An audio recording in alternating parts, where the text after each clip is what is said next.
Le conflit en Éthiopie éclate soudainement fin 2020 quand le Premier ministre décide de sévir contre une région qu'il juge subversive, le Tigré dans le nord-ouest du pays.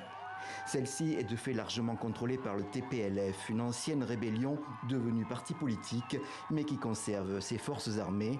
Selon Abiy Ahmed, elles auraient attaqué les forces fédérales. Les forces qui ont trahi l'Éthiopie ont attaqué les troupes des forces de défense alors qu'elles dormaient au camp et dans la ville de Mekele. Commence alors une longue guerre, presque sans images. Les journalistes sont interdits d'entrer et presque sans aide humanitaire. De facto, le Tigré est soumis à un blocus. En Éthiopie, on montre le départ des troupes vers le Tigré. Et le pays s'est trouvé aussi un allié. Des soldats d'Érythrée ont franchi la frontière et font aussi la guerre contre les TPLF. La guerre au Tigré sera une guerre sale. Très vite, l'ONU et les ONG s'alarment de récits de massacres et de crimes de guerre. Les deux camps se renvoient les responsabilités. Parfois, des témoignages apparaissent, comme celui de cette mère du village de Bissober qui accuse les forces fédérales en décembre 2020. Ils sont revenus et ils nous ont dit de sortir et de séparer les hommes des femmes. Ils ont mis les femmes derrière et ils ont tué tous les hommes.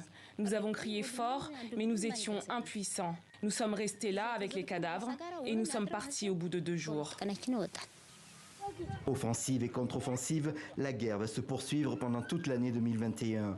Et les grands perdants sont les civils, déplacés et affamés, comme en témoigne le reportage de nos envoyés spéciaux.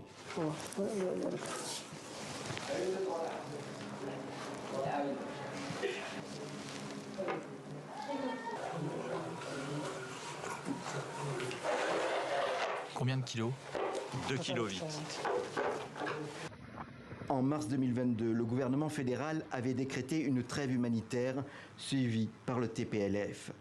De premières discussions de paix ont lieu, laissant entrevoir une issue. Mais le 24 août dernier, les combats ont repris dans le Tigré. Gouvernement et autorités tigréennes s'accusent mutuellement d'avoir brisé le cessez-le-feu.